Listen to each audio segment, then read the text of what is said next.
Hello, testing. Sure, you can. Testing.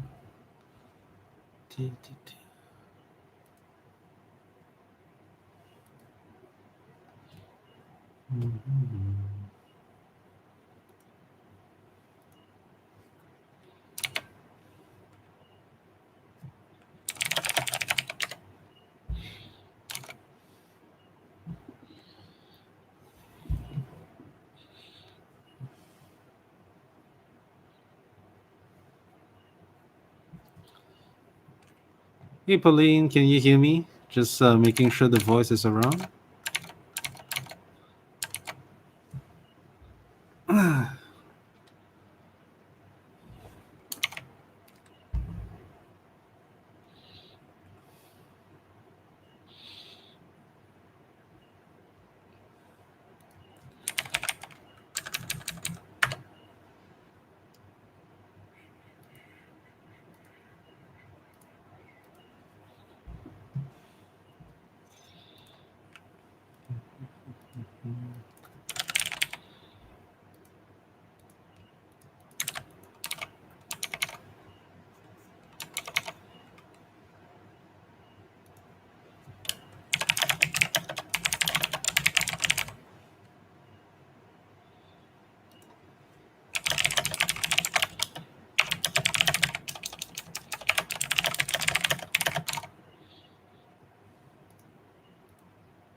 Hey, great. Nice to be on. And so I guess we'll get right into it and how I got into crypto and Zcoin in particular.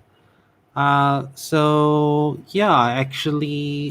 a lawyer for 10 years. I actually got into crypto in about 2012, 2013. And what happened was basically I had a VPN service that protected internet privacy. And a lot of people were asking me, well, what's the point of having a privacy service if I have to pay using a method that exposes my payment details or my private information, such as PayPal or things like that? And someone recommended to me, take a look at this Bitcoin. And that's how I went into the rabbit hole. And how I joined Zcoin was, I had already been involved for like a couple of years already. So I would say like 3 or 4 years, got into mining, did all sorts of, actually basically did almost everything that was involved in crypto, from trading, from setting up masternodes, mining, holding talks as well. And I started as a community manager as I volunteered for Zcoin, I think 1 month after its launch. And basically then it was just like one or two people. And after that, I slowly assumed more and more roles. And here I am leading the project more or less. Yeah.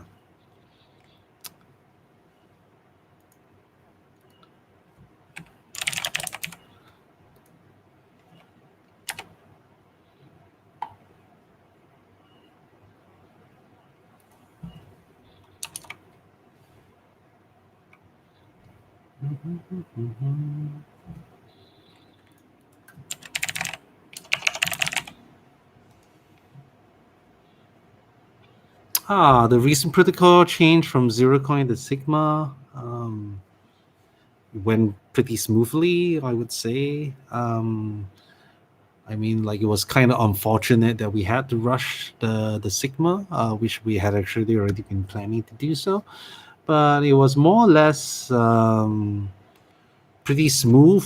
I think there were no major hiccups. But we had to release two maintenance releases, basically just to solve some bugs. But I think overall it went through okay, and much better than what we expected. So pretty good.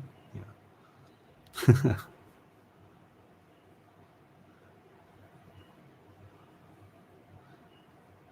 And actually, we're seeing like a decent take up now. I think we're over more than 100,000 Zcoin has been gone through the Sigma protocol already. Yeah.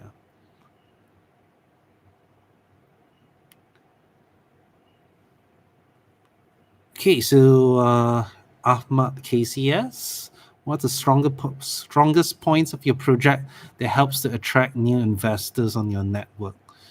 And what are the future plans of your community and which problems? Wow, that's a few questions there.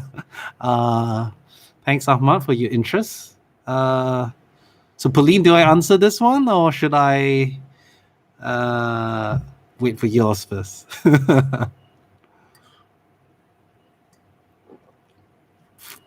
So, well, I guess I'll answer Ahmad while waiting for Pauline. Um, Well, I would say that one of the key things about our project is that we have our own privacy protocol. There aren't that actually many privacy coins out there. I mean, there are many privacy coins, but not many that actually develop their own privacy protocols. So, like for example, I mean, I can name a handful that actually actively develop their privacy protocol, naming like Zcash, Monero, Green and Bim, I guess, kind of, yeah, and us, and the rest are merely either adapting the privacy protocols from other privacy coins. Like for example, there's so many Zcash forks, there's so many forks that were using zero coin in the past, and there's also a bunch of Monero forks as well. And it's not easy to be like a pioneer into the privacy technology. And one of the other really really cool things is that we're not just like a privacy coin. I mean, we are probably one of the first projects that actually see very wide adoption. And give you some time to reply. So so yeah, we helped the Thai Democrat Party run this election with 127,000 people. We recently have serious adoption efforts. Namely, if you take a look, our recent partnership with Travala, Bedali, which allows people to pay for travel all around the world, or our recent integration with PromptPay in Thailand, which opens it up to around almost like four was it 2 million over merchants nationwide in Thailand. So those have been, we don't really see many projects that have both the technology and the adoption, and I do think that's a really big differentiator there. Volatility and liquidity issues. Yeah, so I don't actually see a real issue. Like if you take a look at crypto, volatility is inherent in this thing. As long as we are still a nascent crypto economy, or like even Bitcoin is wildly volatile.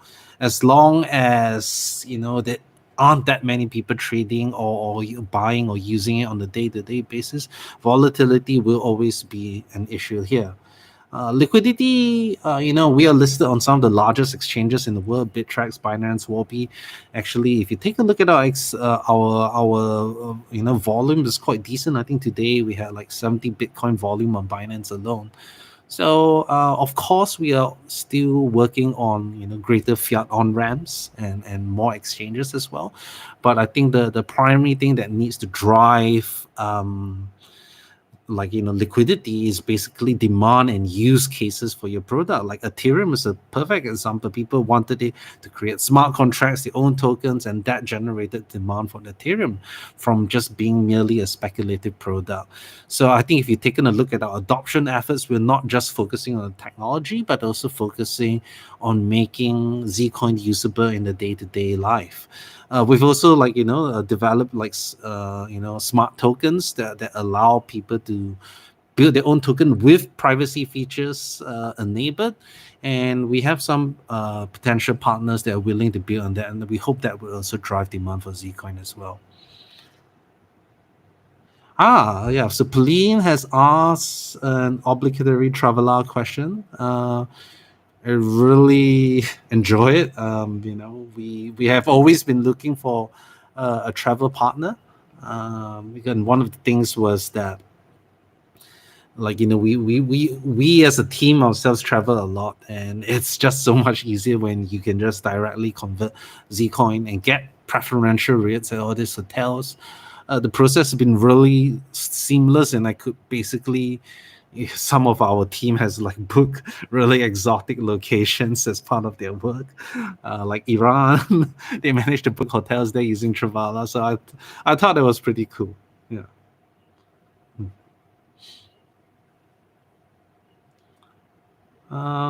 What is your future plans? Okay, I think, well, that's kind of a general question, but I'll answer Jenny's question. I think Jenny's question is pretty awesome. What's your opinion on exchanges delisting privacy coins? Is it a step back or a step forward?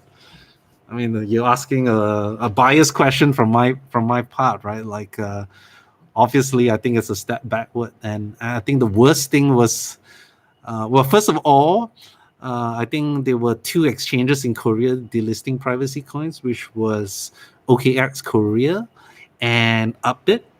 Um, Now, both of them, they were delisting the coin based on what I believe was pressure from local regulators, and they cited the FATF travel rule.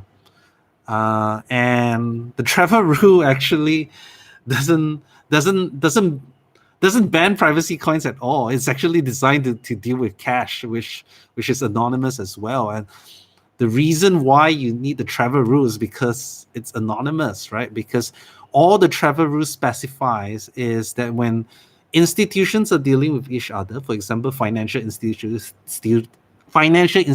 like banks or exchanges, for example, all you need to do is that when you are sending from a financial institution to a financial institution, or from exchange to an exchange, you need to attach what we call sender and receiver data. That means who did it come from?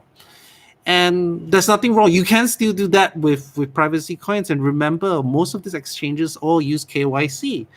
So there's nothing that prevents, even if you use like a private transaction to send from exchange to exchange, it still doesn't break the travel rule as long as they can provide this information. And it's really important to note that the travel rule originated from the US. And the US is actually, complying with the travel rule because it originated in the US. All these exchanges have not delisted privacy coins. And for some reason, when the FATF, which is an international body, recommended that the travel rule be extended to other countries, somehow some of these countries used it as an excuse to ban privacy coins, but it actually has nothing to do with privacy coins. But if you take a look at the recent dialogues that's been happening, you will see that the OKX Korea, I believe, are reconsidering whether they're delisting those privacy coins as well. And maybe they do realize that there's nothing to do with the travel rule. Yeah.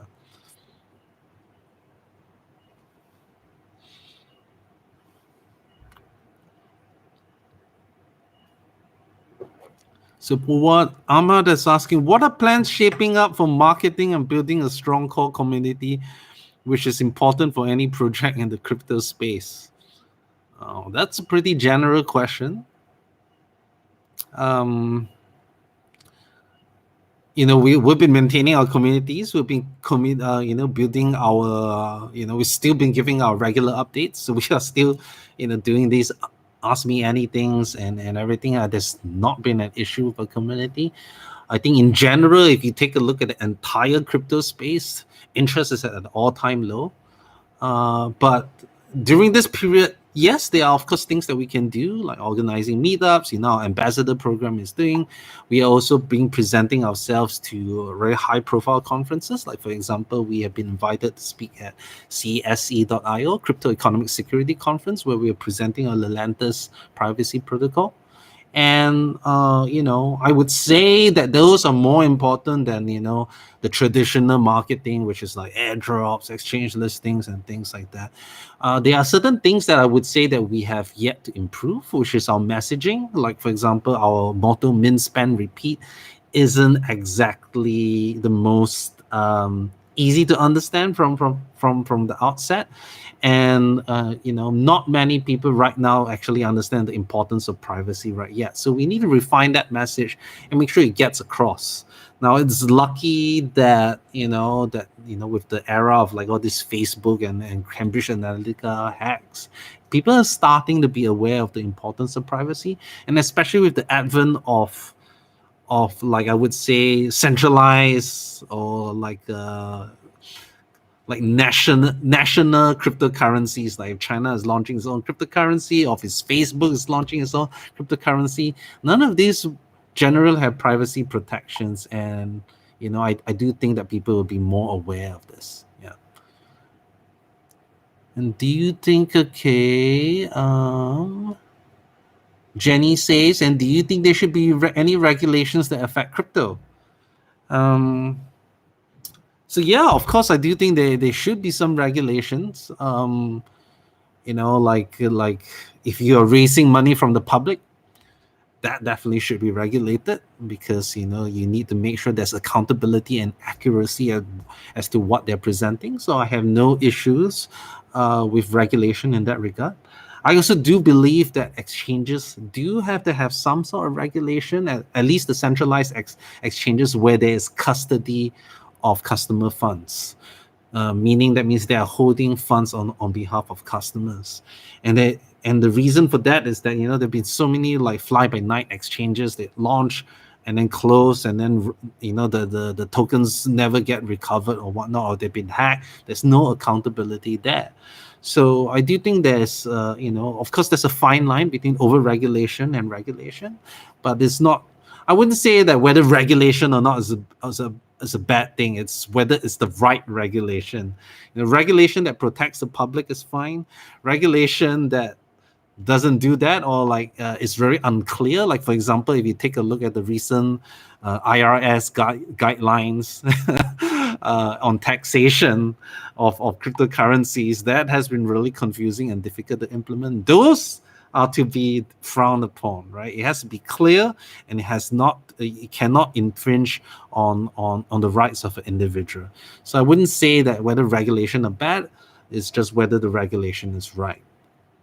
Okay, Alice asked, what other services you want to cooperate with in future? Maybe paying for airplane tickets with Zcoin. Definitely, we would be definitely interested in that. I believe actually Traveler is working on something like that, so hopefully that will be enabled soon.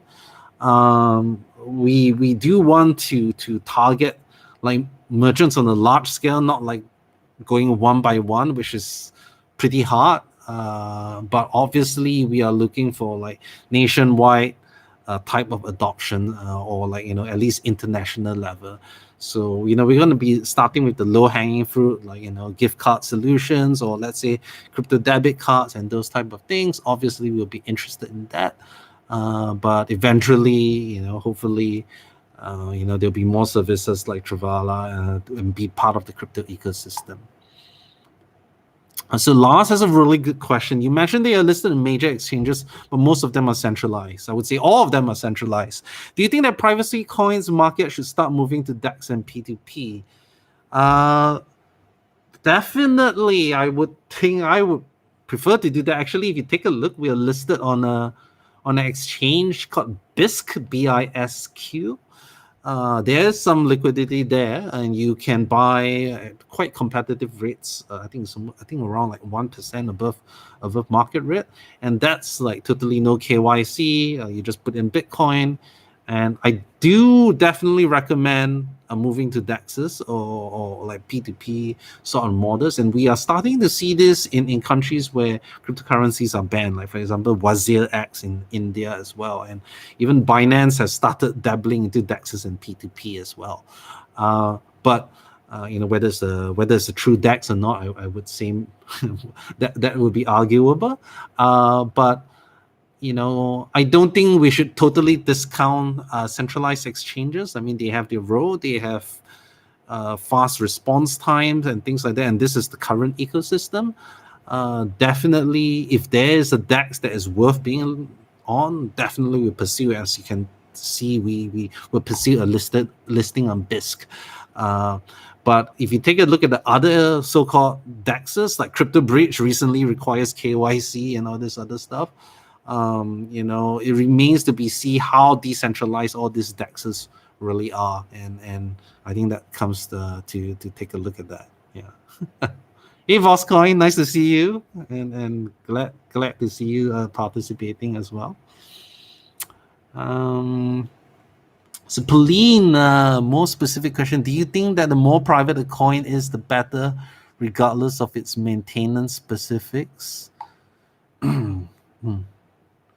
As in Monero, while being super private, is super difficult to maintain for wallets. While Zcoin manages to sort of get the best of both, do we even need coins like Monero in the end of the day? I don't quite understand the difficulty of maintaining the wallet. Obviously, it's a different, like it's not a Bitcoin core. Probably ChangeNOW has more experience in dealing with the difficulties of Monero, but we've seen that most major exchanges had no issues with Monero in it.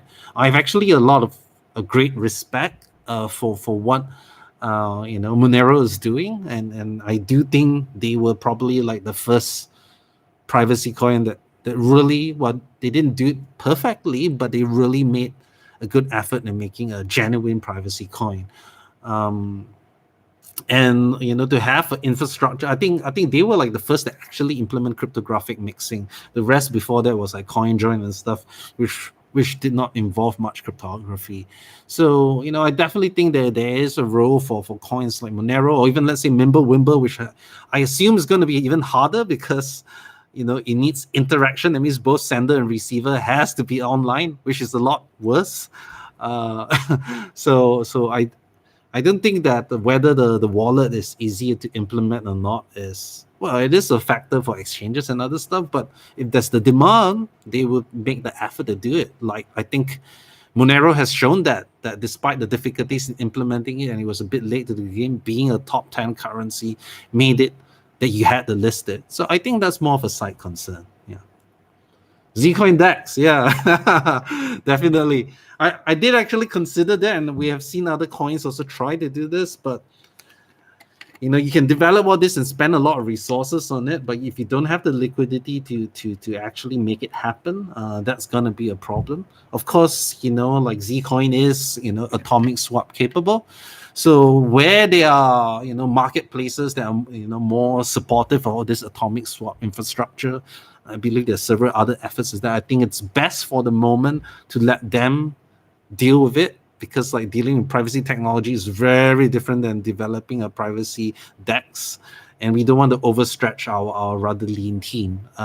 It's better to focus on our key competencies and keep an eye out of developing DEXs that would have the liquidity and the actual dedicated support for that. Yeah.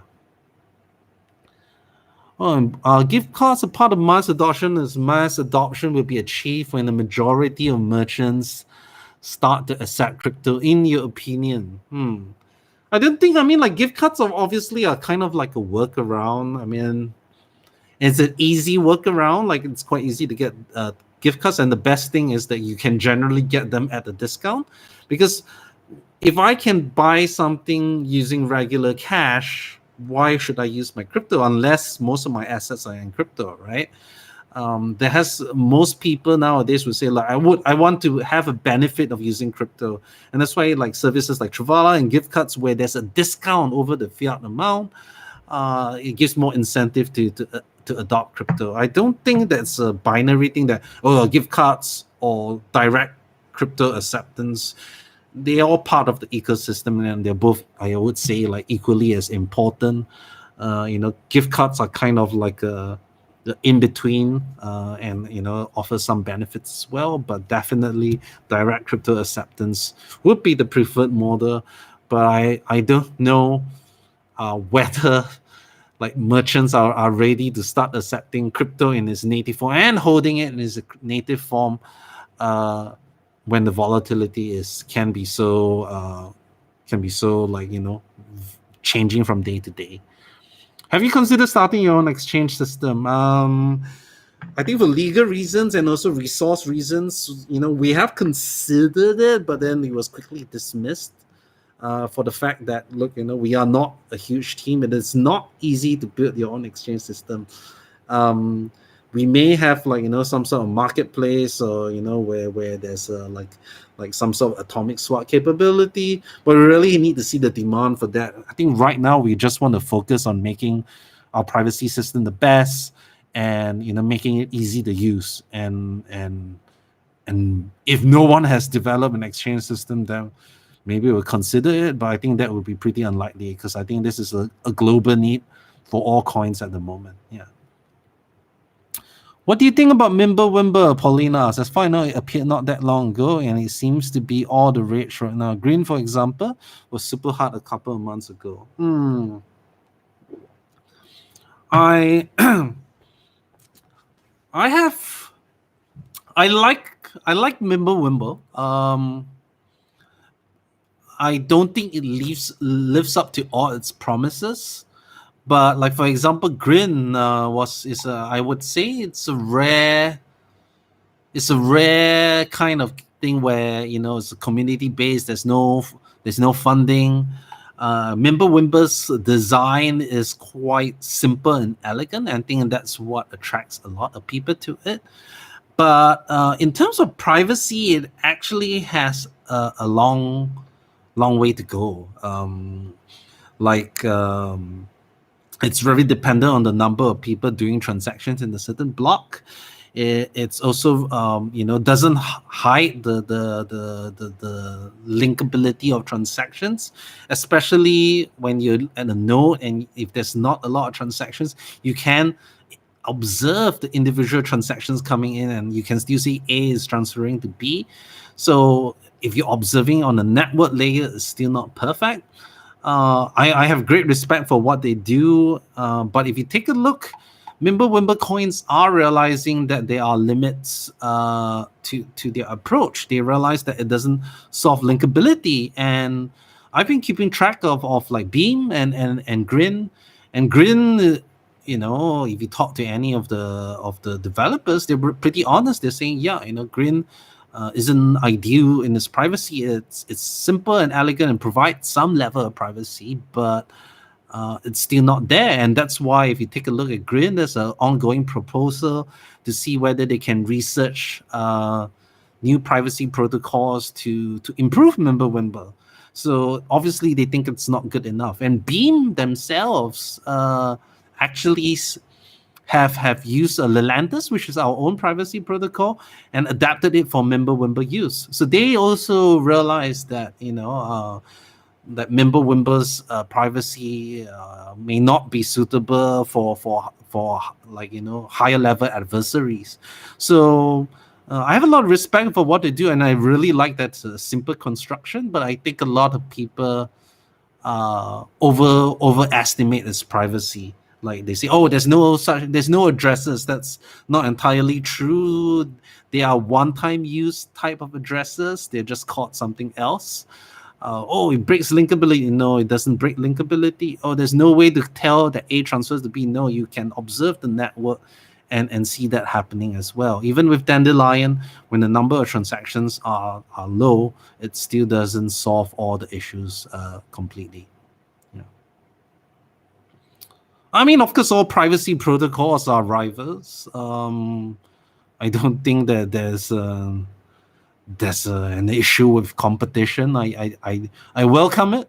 As we are in competition with other privacy coins, I would like to see like honest debate. If you take a look at some communities, they've been dishonest about their privacy. But if you talk to the developers, most of the people who are like genuinely developing it, like you talk to the Zcash people, you talk to the Monero guys, you talk with the Grin, Beam, or even ourselves, we all know that there's no ideal privacy protocol. We all believe that there are trade-offs to our own privacy protocols. It's just that we all have perhaps different priorities on what is more important in a privacy protocol.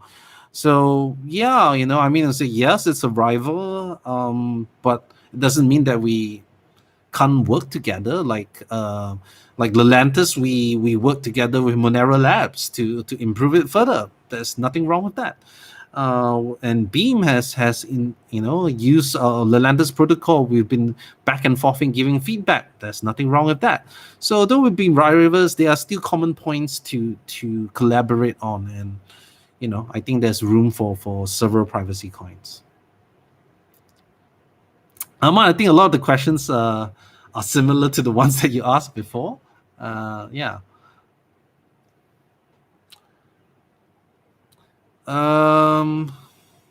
James Mitchelton, what is your favorite Zcoin feature and use case?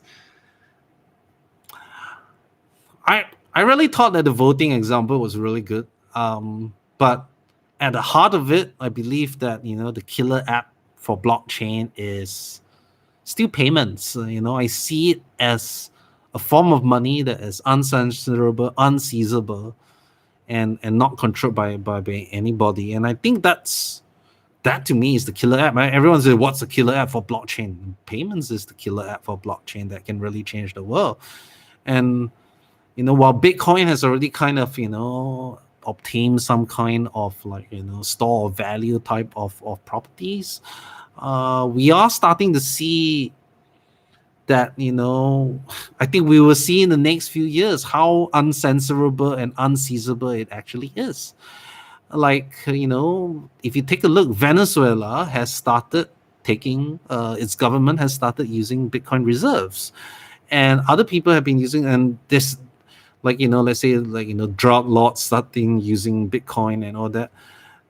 They are already blacklisted funds. They are already blacklisted addresses, and with increasing regulation, it will be clear that Bitcoins aren't maybe as unseizable as people think they are. Like, whether you believe in the Venezuelan government or not, like what they did, like just a really good example, they had gold reserves in the UK. And when the government tried to call upon it, the UK said, no, well, we don't support your government, so we're not letting you use it. Which, what right does the UK have to make that sort of decision, right? Who knows whether they were using that money to actually help the people? They wouldn't know. But UK could make that decision themselves. And that's why they turned to Bitcoin. But if enough countries fall under this category, like maybe if like North Korea starts keeping Bitcoin reserves, then we'll really see how uncensorable money is. And that doesn't mean that we should support this regimes or things like that, but it's always a slippery slope, right? Like if you can start censoring these transactions, what does that mean? Money should be neutral. Yeah. Are you taking any precautionary measure to ensure scammers? Oh, okay. To ensure scammers will not be able to mislead investors into sending coins to the wrong address. I'm not exactly sure what that, like, why would you send to the wrong address? I think I don't quite understand that question. If you could rephrase that question, I would definitely answer it. James clarified and says, what makes Zcoin especially different from the others? So most other privacy coins, I would call them decoy systems, or like hiding in the crowd. So yes, definitely. I'm getting to that. So other privacy coins like Monero, or like CoinJoin in Dash, or like even like all this Wasabi wallet, or even Mimblewimble in general, the way that their privacy works is that they're basically hiding a transaction in the crowd. And that crowd doesn't tend to be very big. Like, for example, in Monero, you're hiding with maybe 10 or 11 other inputs, which is equivalent to hiding with 10 or 11 other people. But Zcoins, the way that we approach it is that when you take a coin, you can destroy it, and at any time in the future redeem it for brand new coins. And I do think that's quite a unique mechanism. That means the brand new coins do not have any transaction history, so you are not merely hiding in the crowd. It's almost like the coins teleport. So I guess I would say our closest competitor that comes with this type of approach would be Zcash.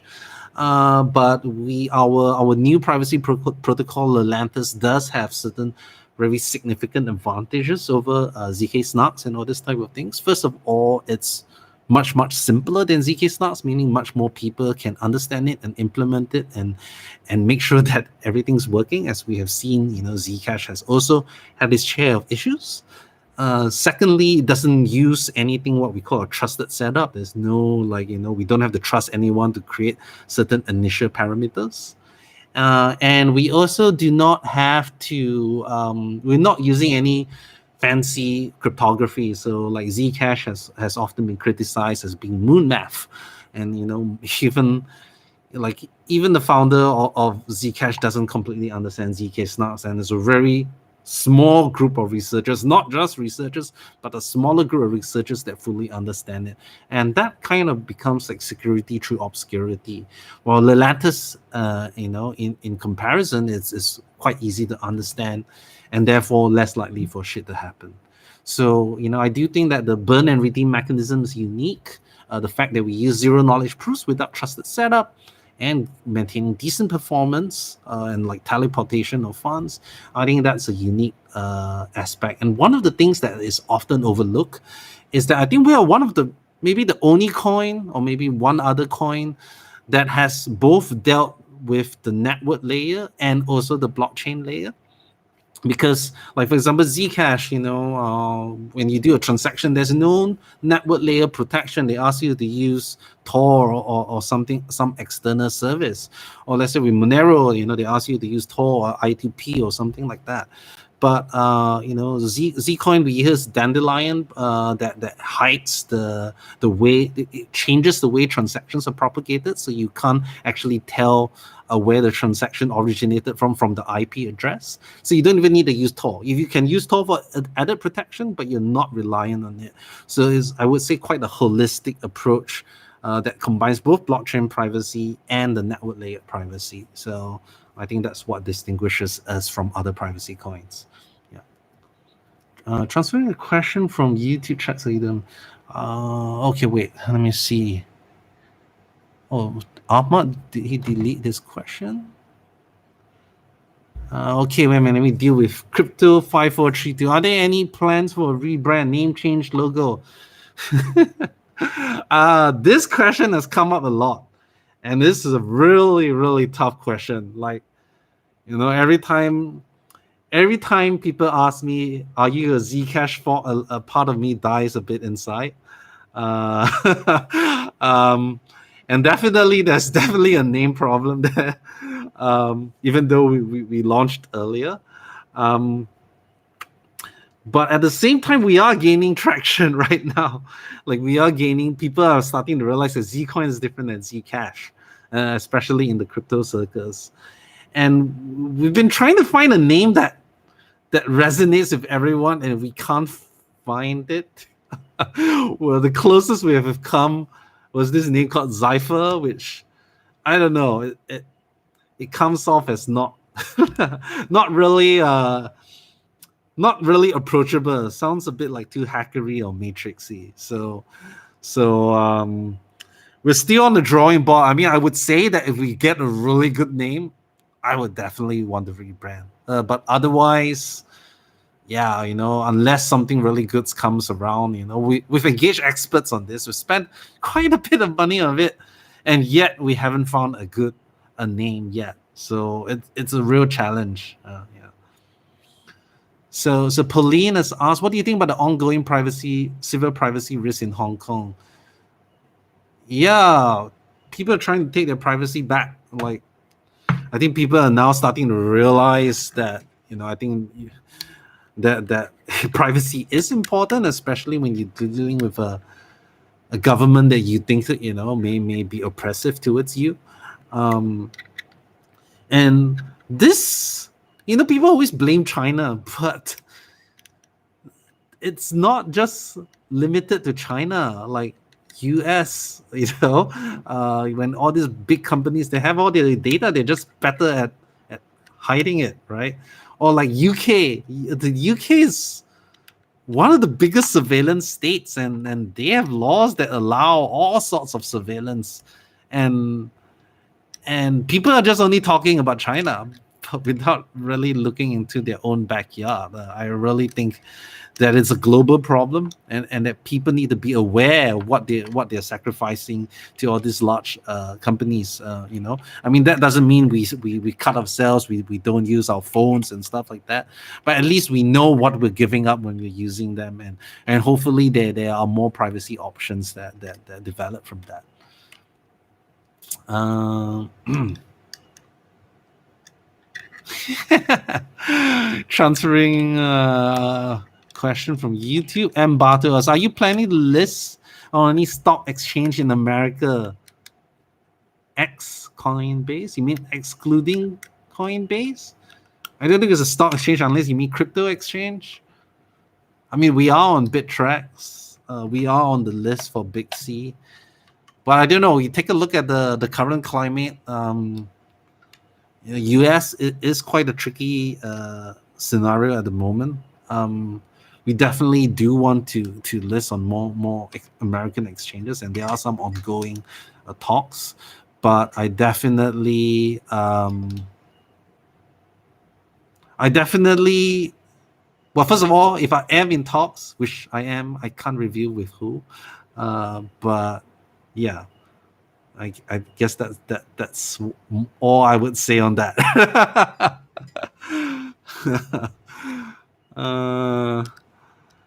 Yeah.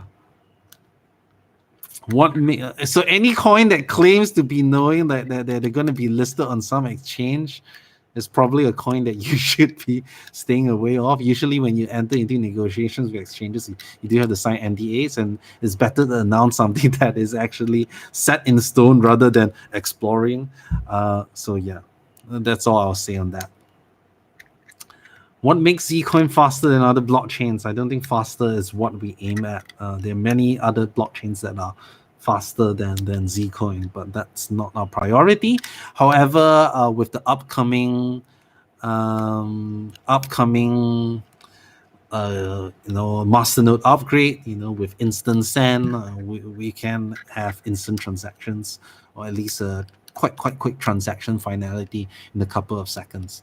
So yeah, there's of course a lot of other blockchains that are claiming this and that TPS and whatnot, but it often comes with centralization. Like the more centralized your coin is, the higher the TPS you can get.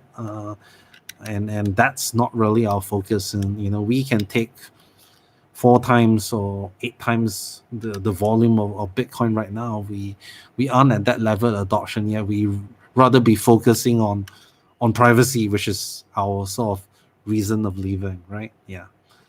Are you planning on attending any events this year? Yeah, I mean, I'll be going for like Sandra's currently in DEF CON.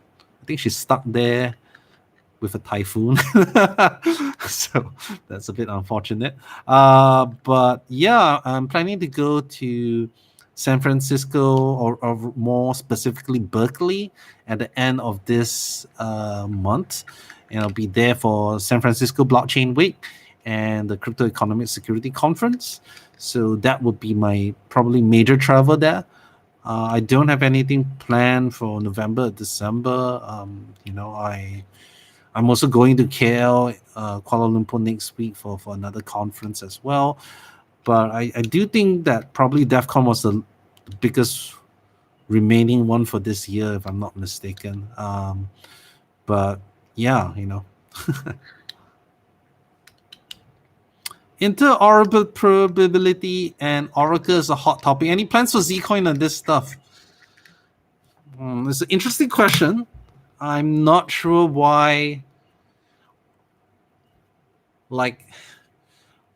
how would oracles play into Zcoin's ecosystem? Like an oracle is something where you pull external data so that the blockchain is aware of external data. It's more relevant to smart contracts.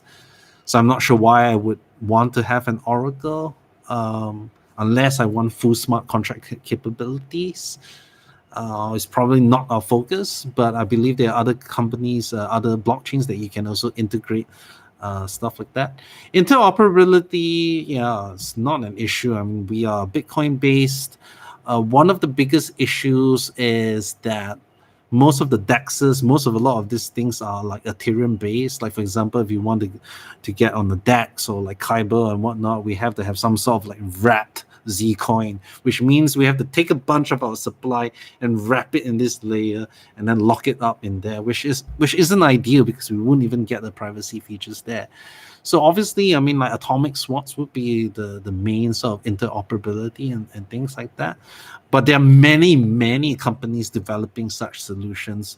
So I would be more focused on them rather than trying to spread ourselves too thin. A lot of projects, like, they say they claim to do everything. Now I want you to take a look at, have they done every single portion very well? No, they have not. Like even Ethereum, for such like a well-funded large project, there are many things that it doesn't do very well. It doesn't do privacy very well. So I rather than saying, oh, do I have this and this and this and this, and just tick off a checklist, I think it's more important to be clear about what's Zcoin's vision and what we are good at and focus on that rather than trying to be a jack of all trades.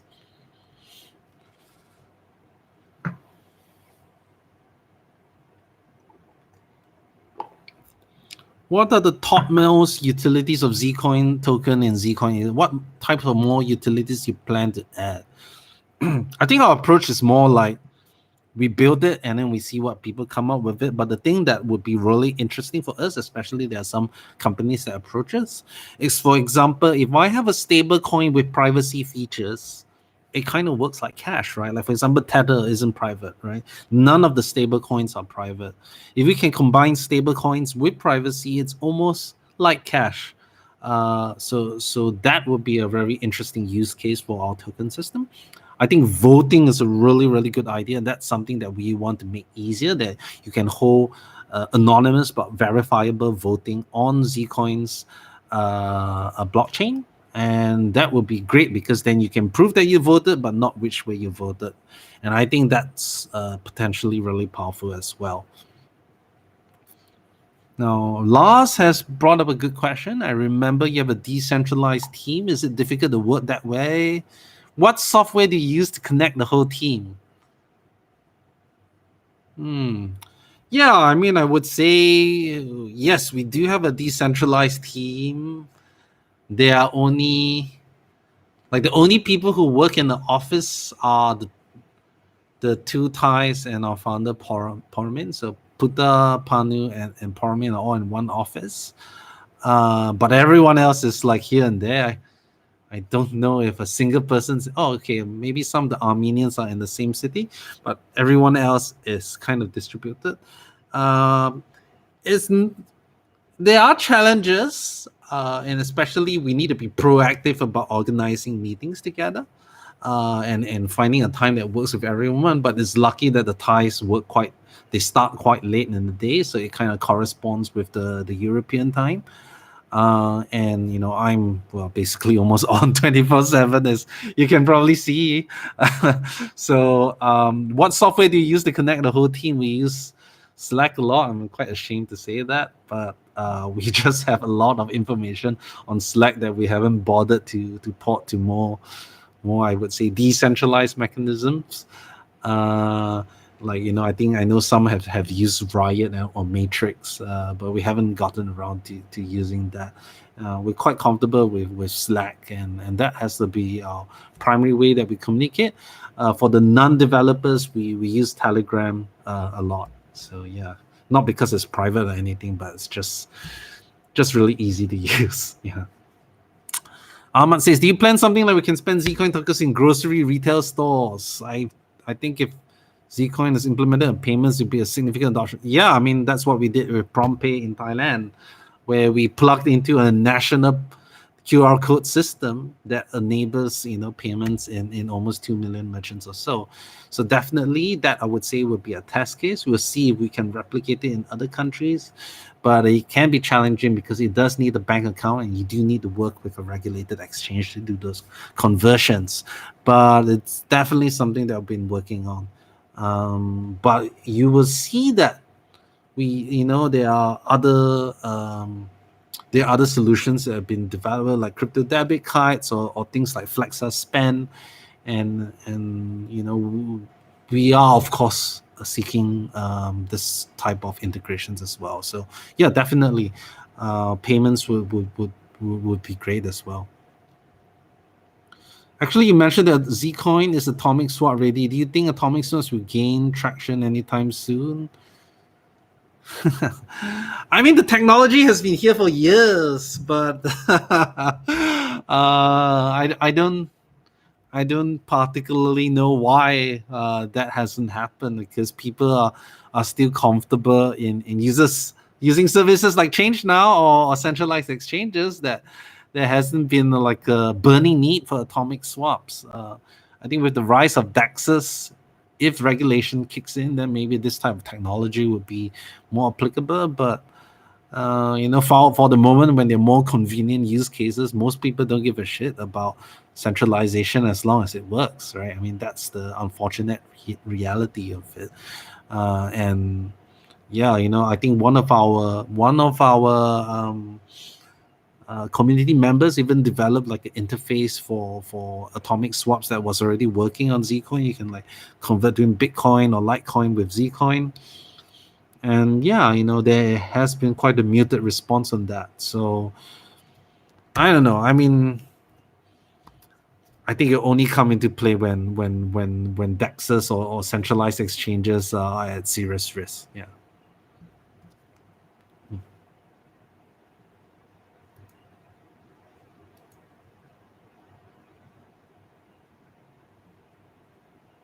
Oh, I've been going for almost an hour. I'll still be open for any questions. Is there any questions that I have left out besides Jennings confusing Zcoin and Zcash? Oh, it was quite funny that someone thought that I was like someone in Zcash, and they were so excited to meet, and it was a bit embarrassing. I said, no, I'm from Zcoin. It's definitely a continuing problem as well. Yeah. A team member asked me, oh, okay, from ChangeNOW, I thought from myself, what's the market situation remind you of right now? I mean, like despair. I don't know. I mean, definitely, we are seeing interest at the all-time low. Mm, that it's very easy to fall into the maximalist camp, to say that the only coin that matters is Bitcoin, which is unfortunate, because I do think that there are a lot of coins with a lot of real utility there, especially the legit privacy coins. Um, and it's a cycle, right? And I feel like the whole ICO mania of 2017 was obviously, it was overpriced, and things like even Zcoin, like, yeah, we hit like 140 US dollars. And for a team, for the team that we were then, we were definitely overvalued, and perhaps right now it's just what we value, about 50 million US dollars, which is still a lot of money. But I do think that crypto adoption is definitely coming. Like, you see people are talking about Bitcoin, not just the regular Joes, but like the institutions, the newspapers. Everyone kind of knows what Bitcoin is, and I don't think it's going to go anywhere soon. And as long as that's the case, there will be market cycles. And as long as there are things that Bitcoin cannot solve, there will be a market for altcoins as well. So that's what I'll say on that. Yeah.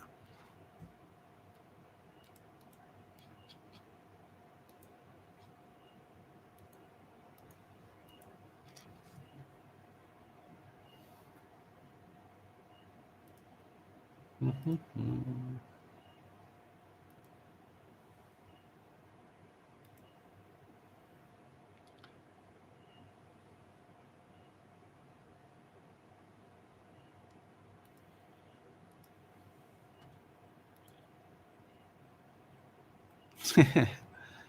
Yeah, better take a drink.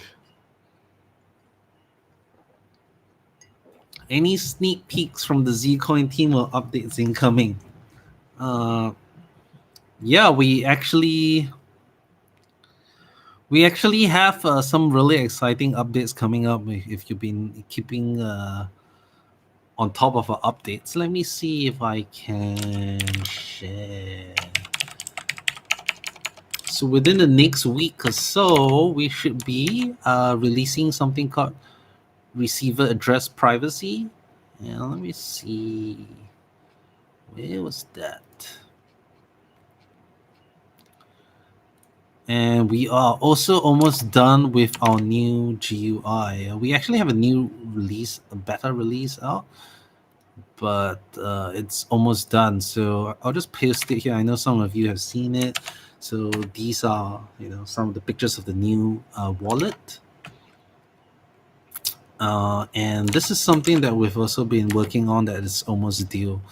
We are hoping that sometime next week we can release this. And what payment codes are basically you can make a payment to a public address and no one is able to tell, or rather like third parties cannot tell how much how much that payment code has received. So it prevents address reuse. It's great for privacy, and it will actually be the first implementation on the desktop wallet or Qt wallet, this payment codes. So it's a pretty big deal. It's a big improvement of privacy, so we're really excited on that. And the new wallet, looks really sexy. We'll probably still be iterating on that. And yeah, I think this is all coming in the next like 2 to 3 weeks. So we're really excited on that. New mobile apps are being developed with our actually privacy support. And we're still really hard at work, whether it's a bear market or the bull market. And I hope everyone sees our genuine like responsibility that we're really trying to make this project the best that we can. Yeah. So I'll take one more question if John has something to say.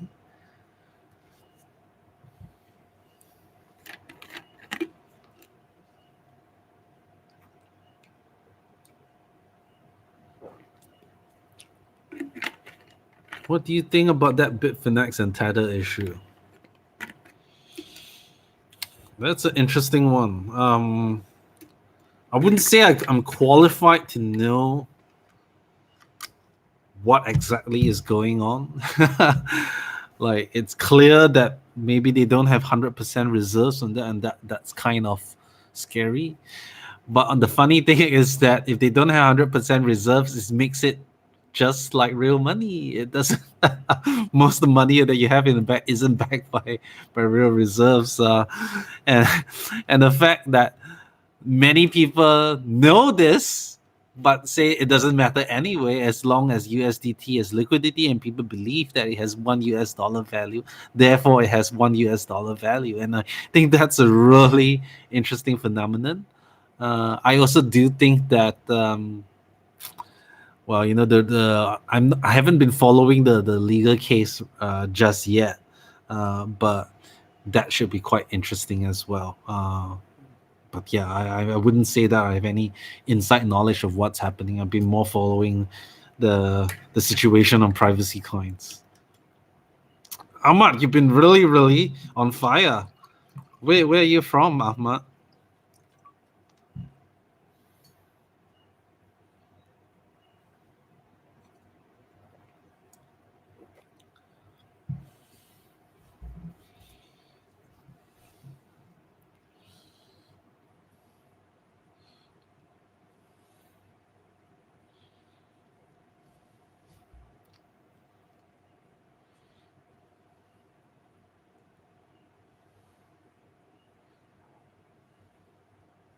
Now token product.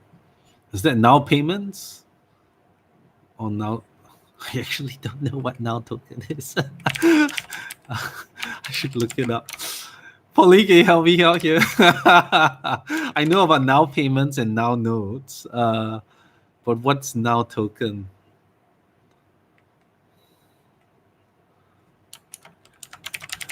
I'm gonna look it up now. Bit embarrassing. Oh, okay. You have a now token. So obviously, oh, okay.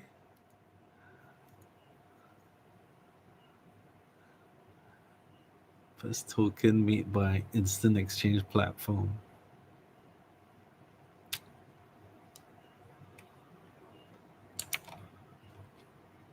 Yeah.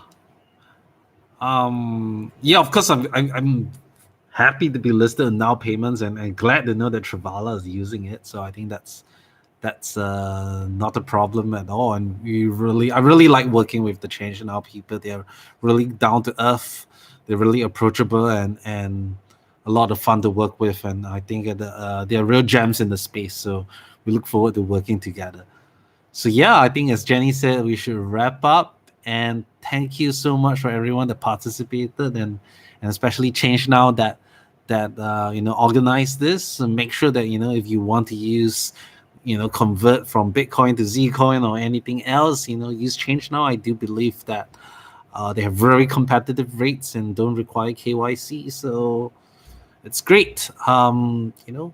Thanks everyone, and I'll still be hanging out in the channel. Just tag me, and I'll answer any questions they have. But it was a real pleasure being on board. Thank you.